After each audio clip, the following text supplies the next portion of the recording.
now we will move to the perspective of a government. And how do you see, Soundouss, moving to you, how do you see programs, policies, and instruments that governments can put in place, have put in place, that have worked for helping people like Yara and entrepreneurs on the ground? And how can you see the role of the government and its institutions in doing that change, that bringing about a bigger middle class entrepreneurship spirit and all of that? Thank you, Ayat. Hello, everybody. From a government perspective and policies, actually in Morocco, let me start from the gender part and then move to entrepreneurship.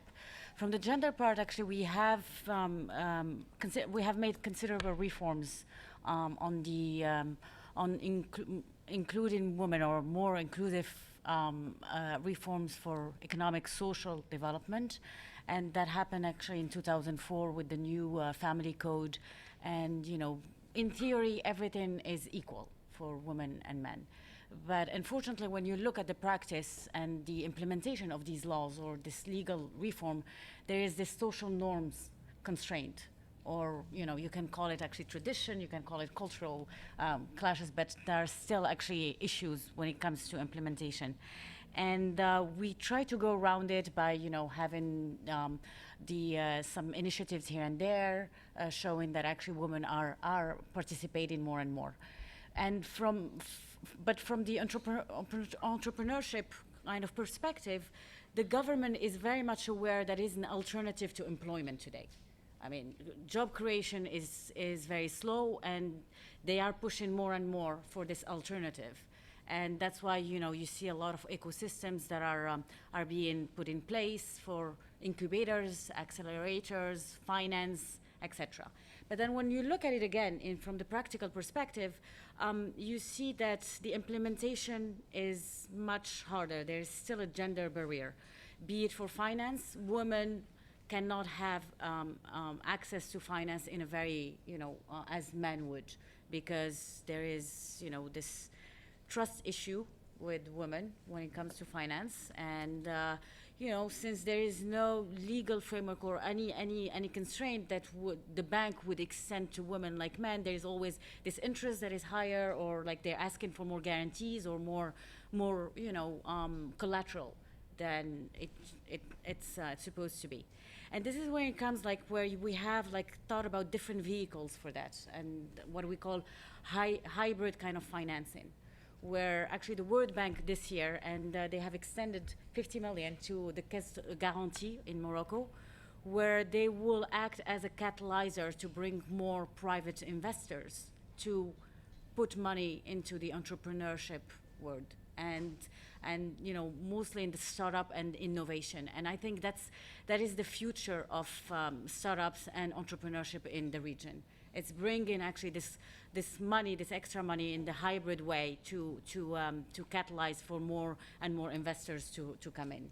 That could solve part of the access to financing problem, but there are actually two other issues that need to be solved. One is the training that we have talked about, which is the soft training and for women and men in general, but for women actually because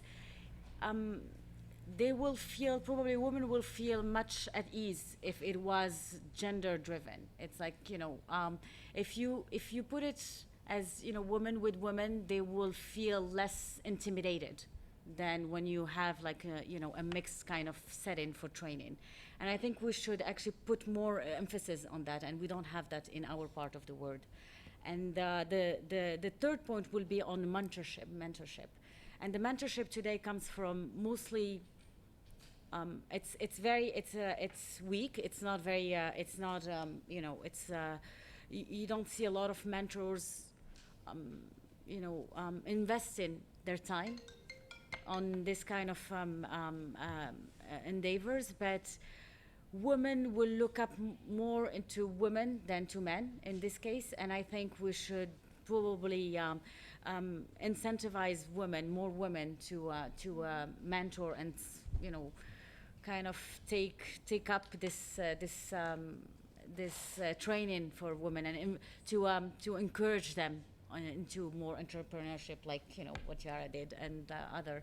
And I think that will actually solve this issue of intimidation and not feeling at ease when it comes to women entrepreneurship in the region. And to conclude actually on this initiative that is women, WeMENA and women on the rise, I think it's a good accelerator kind of platform. And I was talking about how they have done the whole process of finding the winners and getting these candidates from across the region and from Morocco. I think it's a good platform. It's a good initiative that we need to scale up, because that's the way the word to mouth, basically, what we have, word of mouth, that is the channel of communication in this kind of situations in our part of the world. And the only way that we can actually scale it up is by having this kind of initiatives. And I think that's, it's a great challenge and opportunity for that. Yeah, thank you